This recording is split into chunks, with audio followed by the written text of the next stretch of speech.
प्यारे बच्चों, आज की इस वीडियो में हम लोग बात करेंगे कि नवोदय विद्यालय में रिजर्वेशन किस प्रकार लगते हैं और एलिजिबिलिटी क्या है। ठीक है बच्चों, तो चलते हैं अपने पहला टॉपिक जो हमने रखा है। देखिए, सबसे पहले है कक्षा 3, 4 व 5 पढ़ना जरूरी है।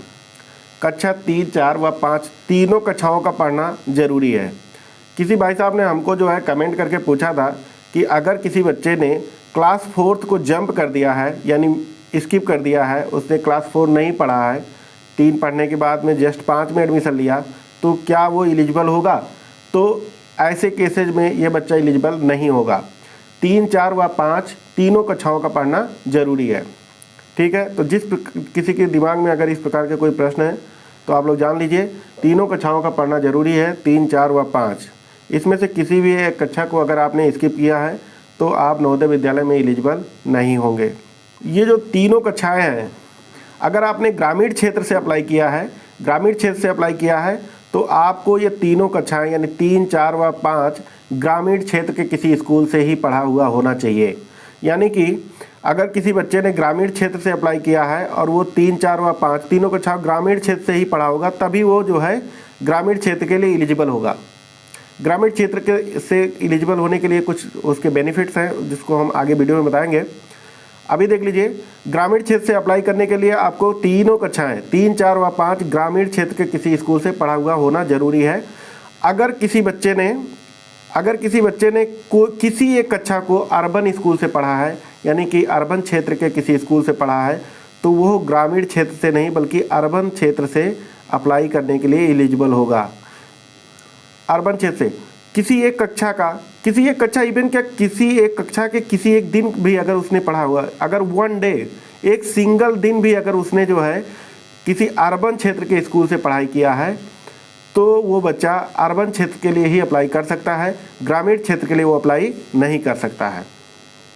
यानी कि अगर कोई बच्चा ग्रामीण क्षेत्र से अप्लाई करना चाहता है तो तीनों कक्षाएं का प्रत्येक दिन, तीनों कक्षाएं कंप्लीटली तीनों कक्षाओं को जो है वो ग्रामीण क्षेत्र से ही पढ़ा हुआ होना चाहिए। एक दिन भी अगर उसने अर्बन क्षेत्र से पढ़ा है तो ऐसा बच्चा जो है ग्रामीण क्षेत्र के लिए अप्लाई नहीं कर सकता है।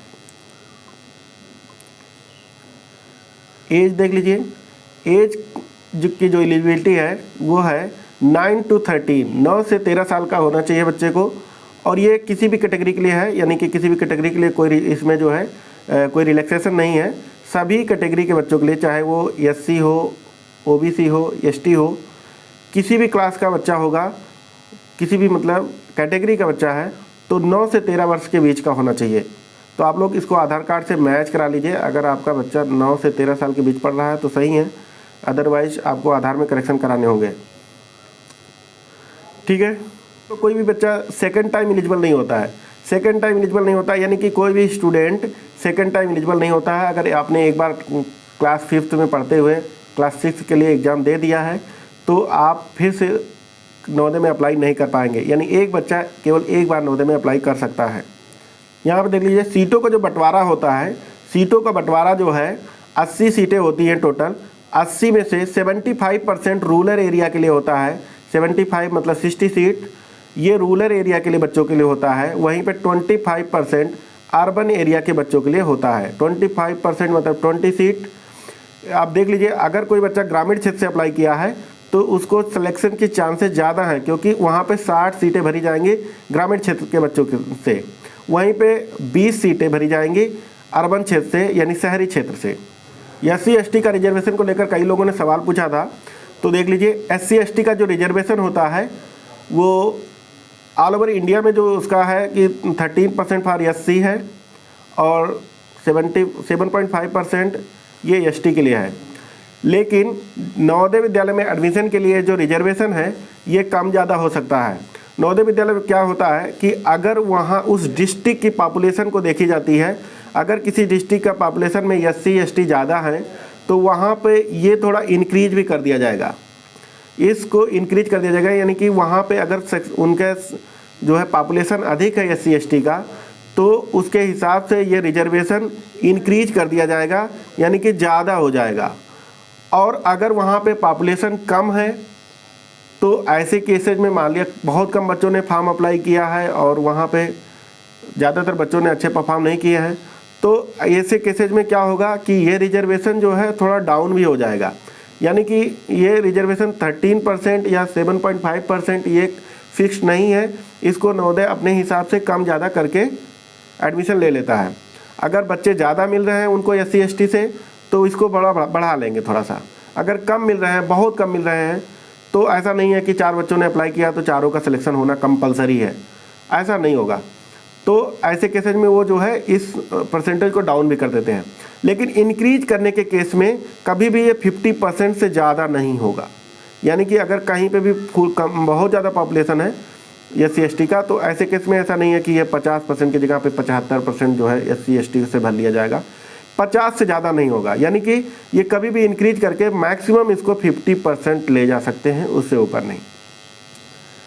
अब देखिए OBC का जो रिजर्वेशन है, OBC को 27% का आरक्षण मिलता है और यहाँ पे भी 27% मिलेगा। नवोदय में 27% आरक्षण दिया जाता है और ये 27% जो है ये अर्बन और रूरल मिला के होता है। और ये SC ST को जो मिले हैं आरक्षण उससे अलग होता है। यानी SC को मान लिया 13% मिल गया और ST को मिल गया 7.5%, इन दोनों को हटाने के बाद में 27% अलग से OBC को आरक्षण दिया जाएगा। वहीं पे गर्ल्स के लिए 1/3 सीटें फुल की जाती हैं। 1/3 अगर आप देखेंगे तो करीब 26 पॉइंट समथिंग आता है। लेकिन यहाँ पे गर्ल्स के लिए आप जानते होंगे 28 सीटें हर क्लास में भरी जाती हैं, यानी 80 में से 28 सीटें गर्ल्स के लिए होती हैं। इसके अलावा एक चीज़ और है कि OBC में कुछ ऐसी जातियाँ हैं जिनका जो OBC में तो आती हैं, लेकिन उनका सेंट्रल गवर्नमेंट की जो लिस्ट है OBC की जातियों का, उसमें उनका जाति का नाम नहीं है। ऐसे केस में वो जो है जनरल कैंडिडेट में काउंट किए जाएंगे, या फिर उनके पास सर्टिफिकेट नहीं है तो भी वो जनरल कैंडिडेट में काउंट किए जाएंगे। तो अगर वीडियो पसंद आया तो वीडियो को लाइक कर दीजिएगा और चैनल को अवश्य सब्सक्राइब कर लीजिए आप लोग। Thank you.